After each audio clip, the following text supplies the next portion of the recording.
Time to do some more work on this, and we're in the overalls today. Different hat, thanks to Todd for this one.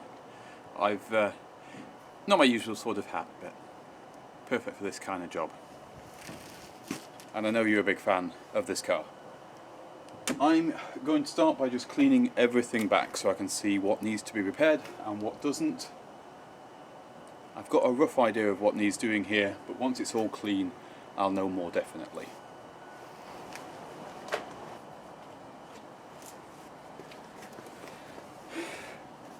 The sander isn't particularly loud, but it can make your ears ring after a while, so that's why I've got the ear defenders on.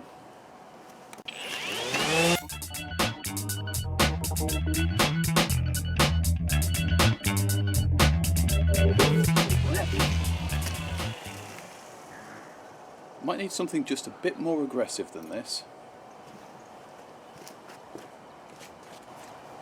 Gone up to a 60 grit on here. I was on 100. I would prefer some 40, but 60 is the coarsest I have.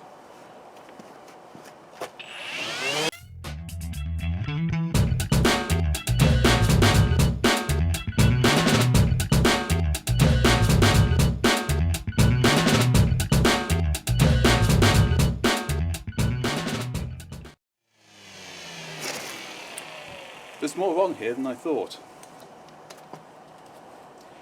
I think we should switch to a different tool. It's always important to start with the lightest tools and step up, so we'll try wire wheeling it. If this isn't enough, then I will move on to the flat wheel on the grinder. I don't like to start with that, it can be a little bit aggressive.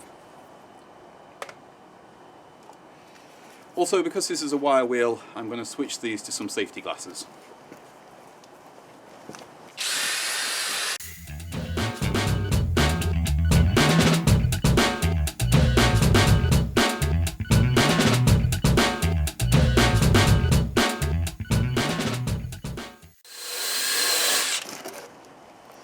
That's just about right.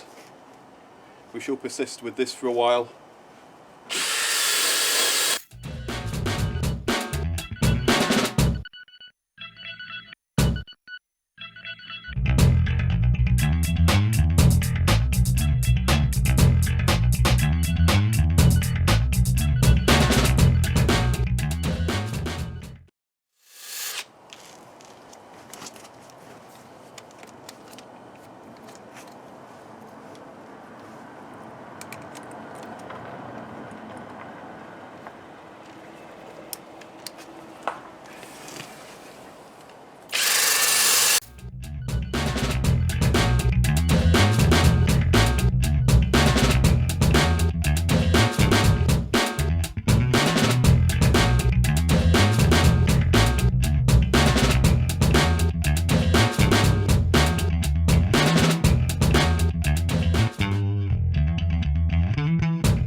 Battery's flat, get a new one.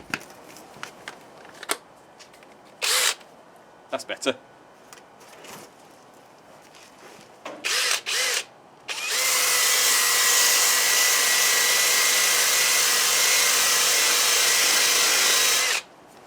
Do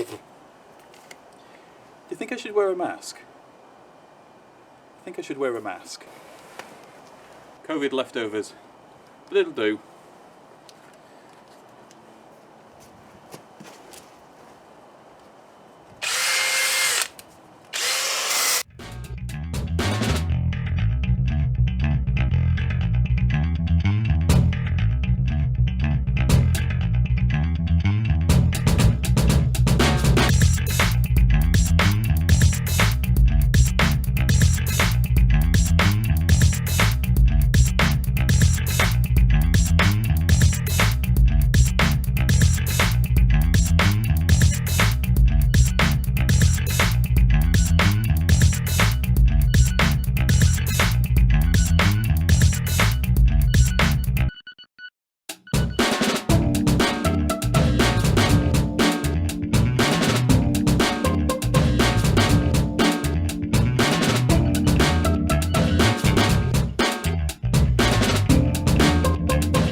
think I'm going to switch to the angle grinder for this large area.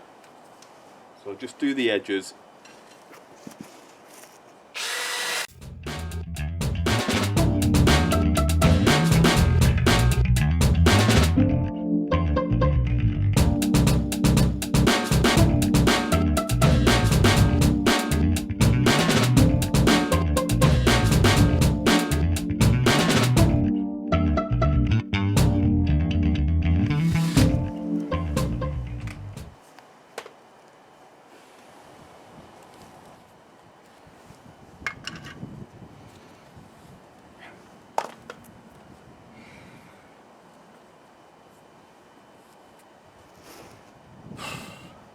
Yeah.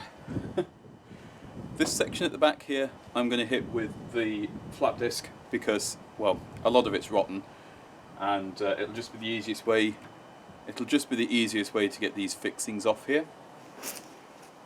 This area is pretty good. I'm going to very lightly go over it with the flat wheel because it's just a bit too hard going with it's just a bit too hard going with this on my hands. Because of the way I have to hold it, it's more difficult than I'd like it to be. Mask is working okay.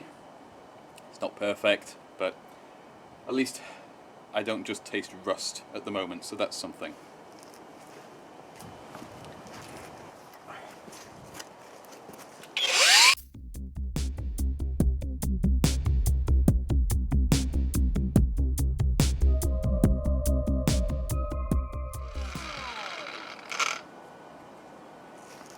I'm fogging up, I can't see.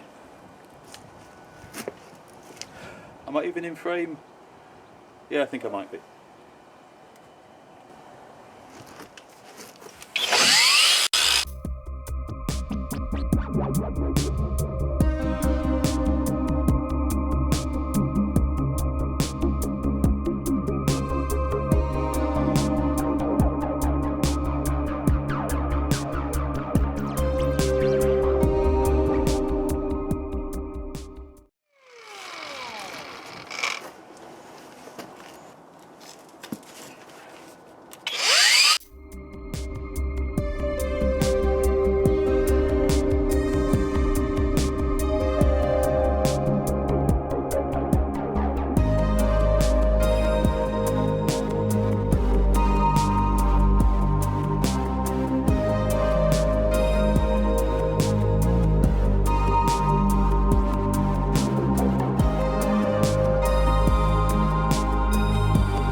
Overall, not too bad. I've got these fixings to just take out over here, and I'm going to trim out some of the bad metal where it's a simpler repair, and then I can move on to the next stage. Not really any big surprises in here, which is always good.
Let's give you a closer look at what's going on here.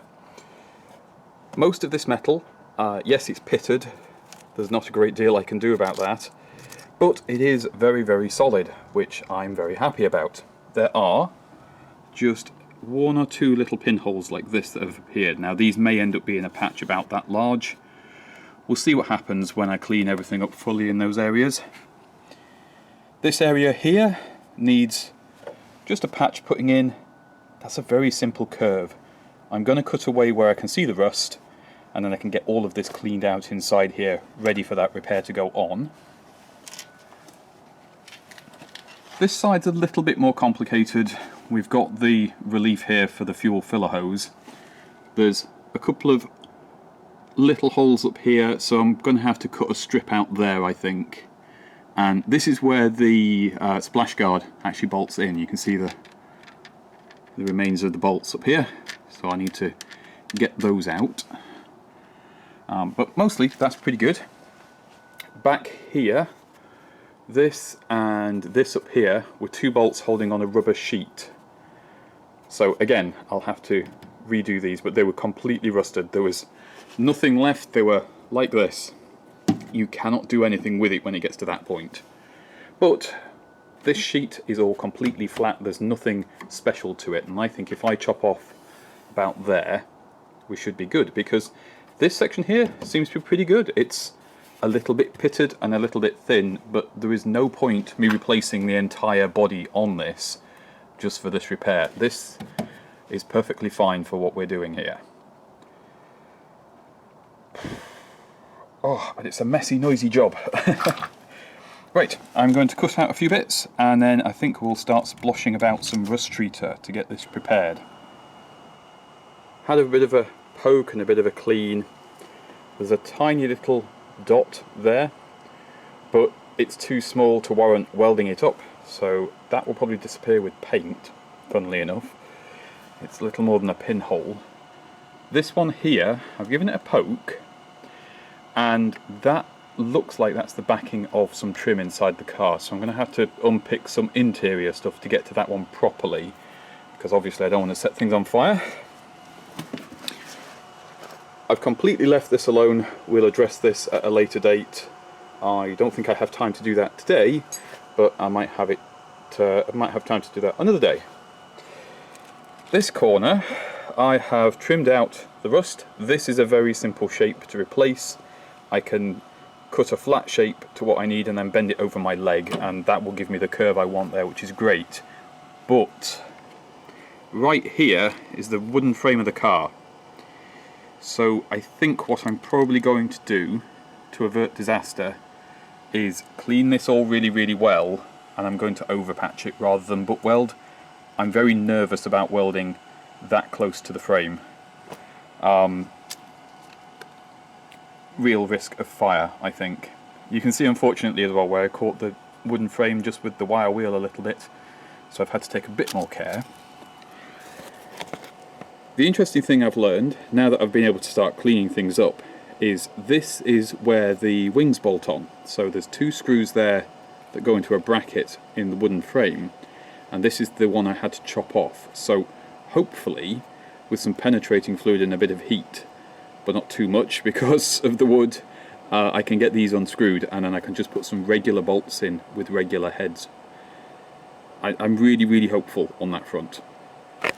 What I have to do now is clean all of this down and then cover it in rust treater before I do anything else. There's no point me digging in and doing welding and things until I've done that and protected what I've got, and it'll also help me see what I'm actually dealing with in here.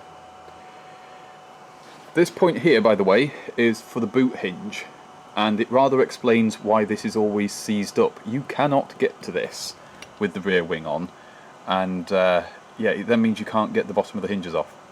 And it does seem, from the spares I've got, that that's a very, very common rust spot. The only other issue I've got is this stud back here. I had to cut the remains of a nut off, and it's ruined it, but it looks like it might be a bolt put through before the bodywork's put on.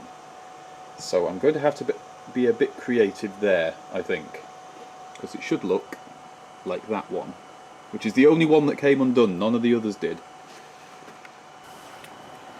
One liberal dose of rust treater, and you can see the areas where I've not put any, and there's a good reason for this. These are areas I'm going to be repairing. So not only does this help protect all the rust, it gives me a good strong visual clue of where I need to work. It goes on this sort of milky, purpley, lilac-y colour and will dry black. I have gone over this one here, and that little pinhole, it's somewhere around there. And you can see down here I've just cleaned up the bare metal sections, which are all pretty solid, but they just had no paint on them, because this inner wing is spot welded onto this rail here and this rail here, and I shall do the same when I put the repair in, however I end up doing that. This section's going to be difficult. That's a very complicated shape. I'm not especially looking forward to that.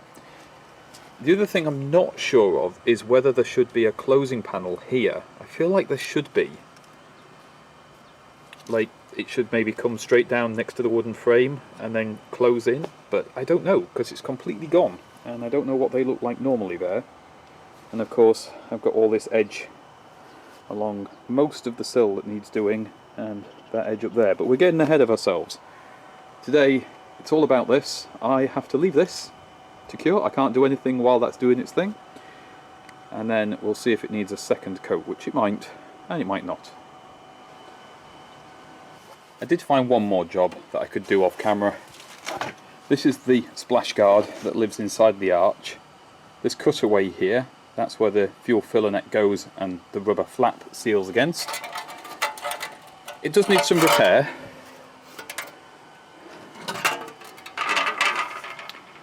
But it's in reasonable shape. There's a few little bits on the edges that need doing, but it's actually going to be easier for me to repair this than try and make one from scratch.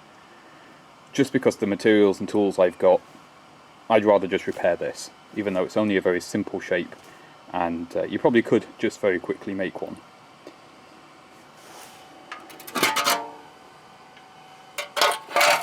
As with the arch, when that's all gone off, I'll know better what we've got. And you can see the arch is taking a while to dry because it's a lot of surface area, but it's getting there. One challenge is getting these wing bolts out. I'm using this stuff. It gets a lot of flack, but you know what? I still find it's okay.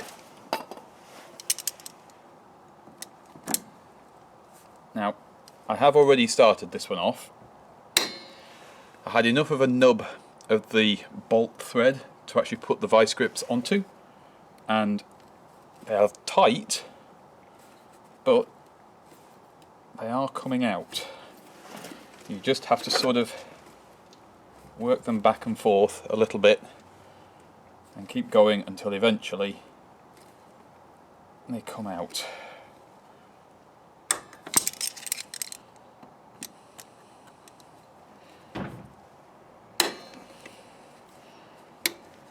There we go.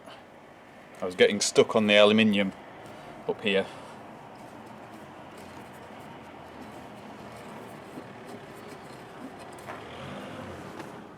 There we are.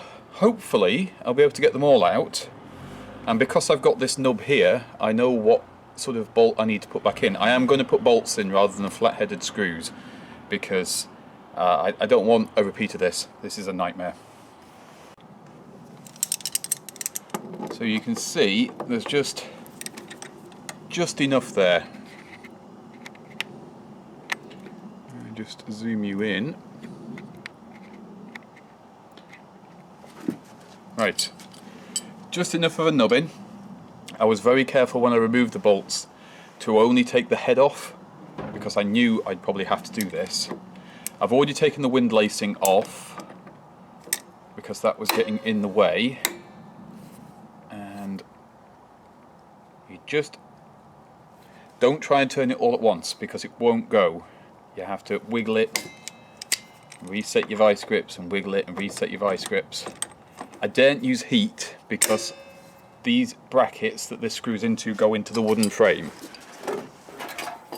Normally I'd just put a lot of heat on this and do it that way. I've got to be more careful.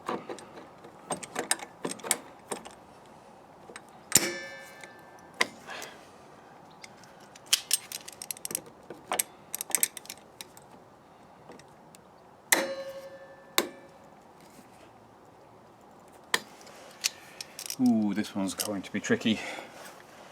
But now it's loose, you stand a slightly better chance of getting some penetrating fluid actually into the threads and working.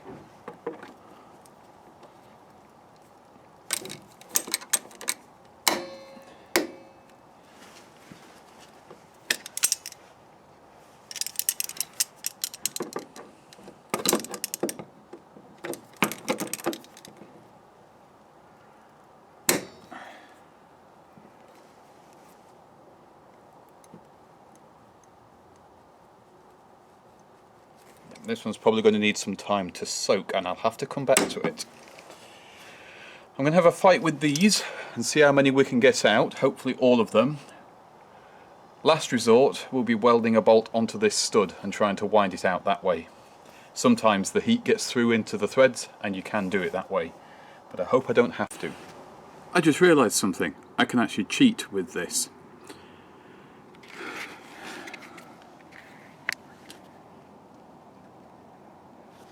The plate that the bolt screws into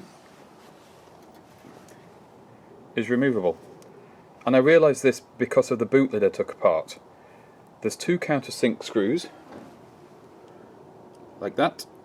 They screw into the wooden frame in this little recess up here, and then the bolt itself just goes into the plate. So I can actually remove the plate, and that will make that a lot easier to take off. Now, the trouble is when the wing's on, you can't get to these screws in this plate at all. So that's not a get around if you've got the wing in place, unfortunately.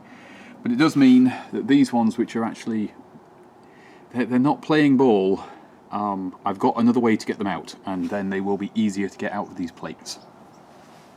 Unfortunately, these are a no-go. I did risk using a little bit of heat, but I couldn't get enough heat in before it was just getting too risky for me.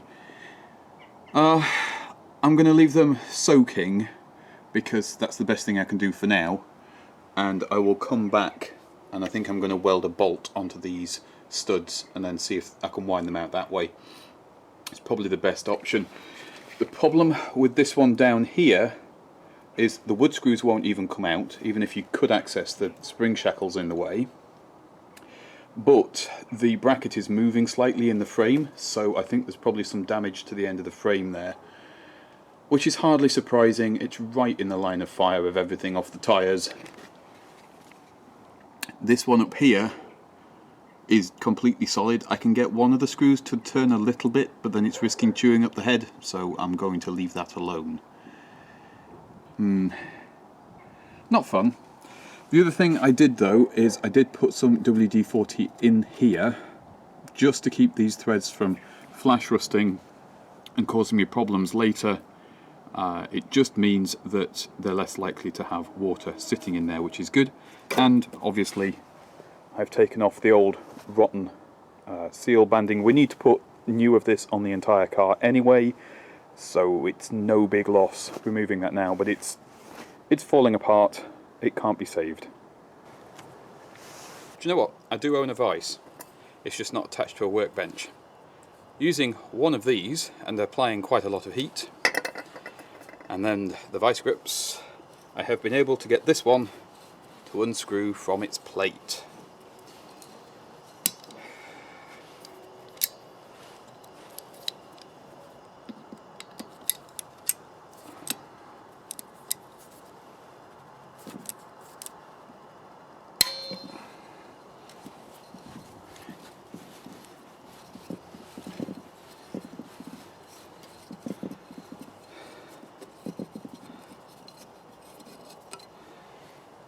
Victory! I'll let that cool down and then I can screw that plate back onto the car. I hate jobs like this. With this process and various different attacks, I've got 3 of the original wing bolts out, and the remains of a wood screw, which is what was holding the bottom of the wing to the frame at the back. I don't think that's correct, but I'm not sure, because some of this car is like that. Now, unfortunately,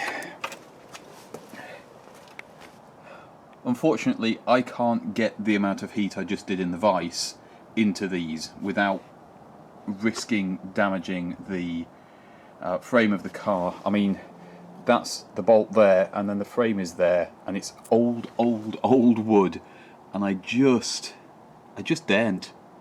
It's just too much of a risk. What I might do is I might drill the heads out of the wood screws that won't turn, and they will wind out of the frame a lot easier, and then I can get a lot of heat in here and I can get this bolt out. That might be the sensible course. This might seem like a bit of an odd way of doing things. I've rust treated, primed and top coated the majority of the inner wing here, even though I've not done the welding repairs. The only area I haven't painted is, as before, the section back here that I'm going to be doing, and I haven't properly painted this bottom piece here where I'm going to be doing the repair work. There's a very simple reason for doing this, which is I have to work outdoors and I'm at the mercy of the weather. So even if I want to do this the day after I've done everything, if the weather decides it doesn't want me to do that, I could be waiting a week or two before I can actually get back to this, and that's going to give me more work later. So I'd rather address all of the problems I can see now and get everything as clean and tidy as I can, and then I can come back later and do the repairs whenever the weather lets me. The other thing that I've done, of course, is the splash guard. Same reason. I've just given this 2 coats of, was it 3 coats of primer, some coats of primer and some coats of black gloss. I'm not aiming for a perfect finish here, I just want it covered in paint, so it doesn't really matter to me if it's got bits and pieces on it and all that kind of business. This is a mud guard, it's not important aesthetically, so it will do fine. And of course, when I've done the repairs on this, which I can see a bit easier now, it's when things are in one colour you can see a lot clearer where things need doing. It's just going to make my life easier later, but hopefully later will be sooner. We're just at the mercy of the UK weather in February, and well, March rather. We're just at the mercy of UK weather in March, so tomorrow could be glorious sunshine, it could be a snowstorm, you never know. For now, we are as done as I can be today in the time I have allotted, and I feel like, even though I've not got new metal going in, I do feel like that's a decent slab of progress for a day. 1 fuel tank out. It is far from perfect, but this is hot off the welding torch, no grinding, nothing like that.